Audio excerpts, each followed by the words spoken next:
Alléluia, Alléluia, Alléluia.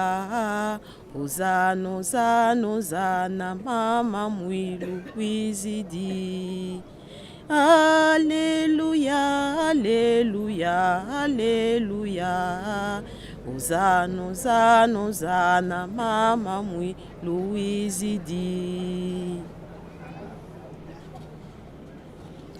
Alléluia, Alléluia, Alléluia. Muyelu selemi mama wizidi. Kombo na ngai mama Nzotondo Mingiobo Izakarine.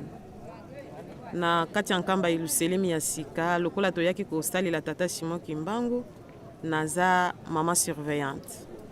Na nkamba iluselemi ya sika nazali évangéliste national ya nkamba iluselemi ya sika na MSSK. Nazali pe moko ya bana ratelki naza journaliste. Po na mkolo lelo naza directrice chargée ya marketing na ratelki awa na nkamba iluselemi ya sika.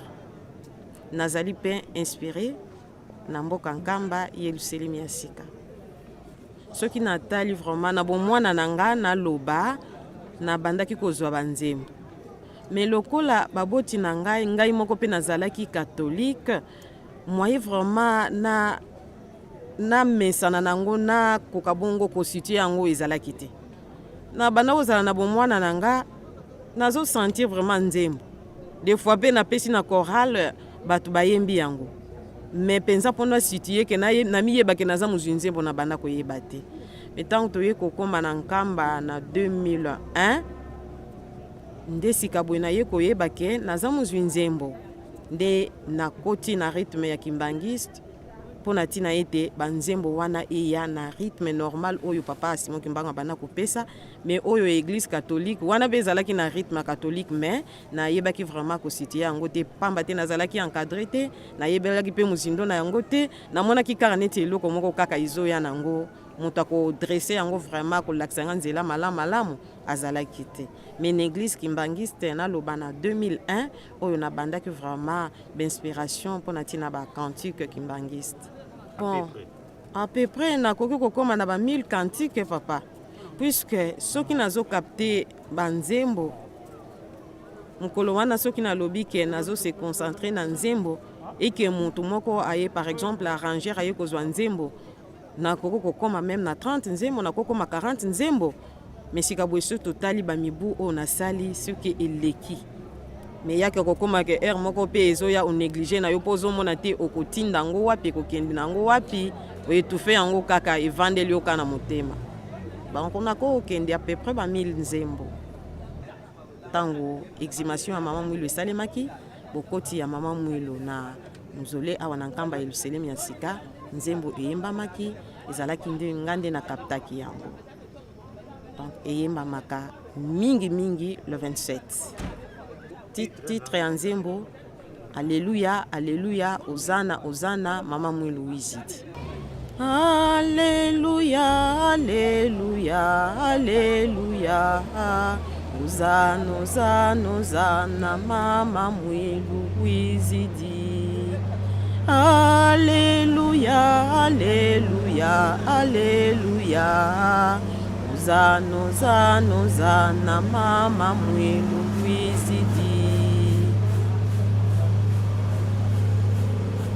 Alléluia, Alléluia, Alléluia. Zibula mwelo mfumwa mbanza mama wizidi. Alléluia, Alléluia, Alléluia. Zibula mwelo mfumwa mbanza mama wizidi. Alléluia, Alléluia, Alléluia. Yambi mama, mama wizidi. Alléluia, Alléluia, Alléluia.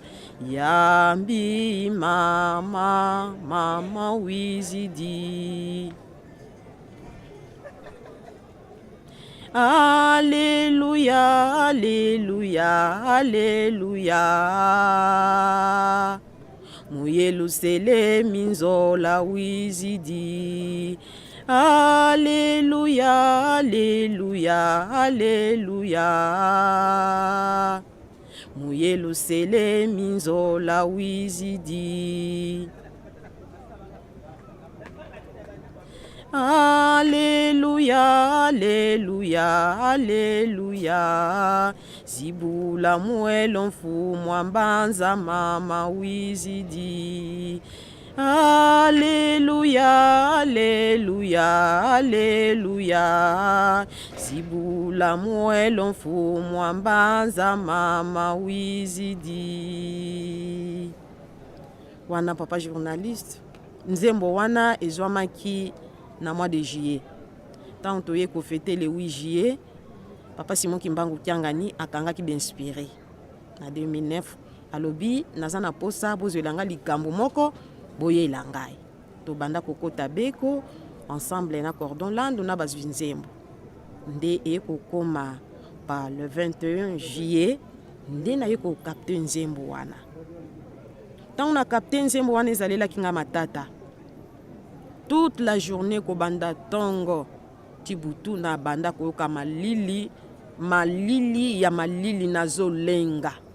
Tant na mukolo lelo bakoloba ke muto azo tuntuka. Nake donc lokola e banda déjà ko gêner nga na moneti batu e sala bango bien te na lali likolo ya mbetu.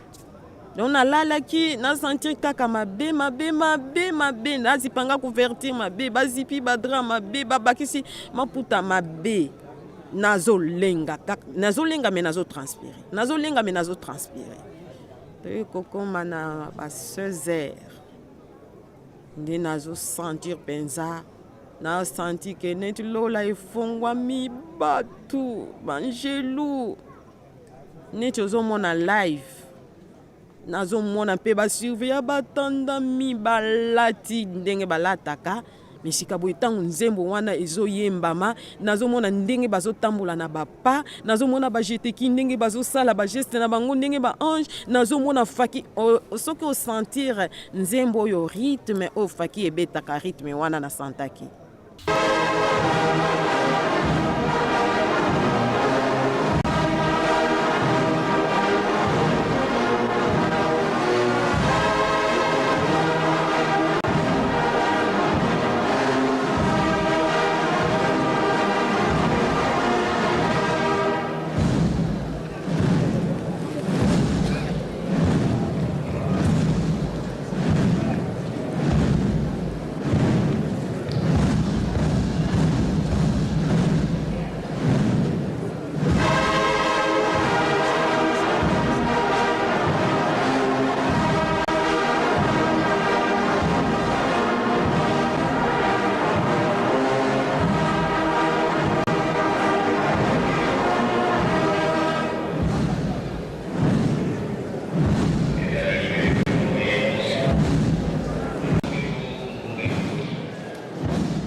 Donc tangu eye kosale mabongo ndina ya kopesa papa rapport. Papa lobi eloko na banda koluka yango yo ezwami. Mais malheureusement na pesi nzembo na koreki bakokaki yango penza koyemba comme il faut. Tango eye kosale make exhumation ya mama Mwilo. Na mois d'octobre ndenge ezalaki na butu wana na monike mama Mwilo akomi ko pusanga nzembo nanga soki bayembi te nakoboma yo nzembo nanga nasukaki nde motema nde nakende kopesa la chorale d'urgence kaka le même butu babongisa bayemba soki olandi nzembo wana yembamaka na maloba oyo nayembi te eyembamaka kaka na note po ntango badirigeant bazwi yango bayembi balambi babongisi na ndenge na bango babakisi oyo nazwaki te balongoli oyo nazwaki te ntango eyembi premier jour deuxième jour troisième jour nalobi non eyaki bongo te botika yango boyoke nzembo wana ti lelo bato bayebaka mpenza maloba te bayoka kaka bason kaka ya faki ndenge ebetaka donc ezalaki se bongo papa journaliste ata molai yango mbekoki komina yango te liloba lya nzambe bakokundaka yango na kati ya mabele te liloba lya nzambe bakobombaka yango na kati ya monoko ya moto te ezali liloba lya nzambe ezali koteyama kati na bato na ye mpona basepela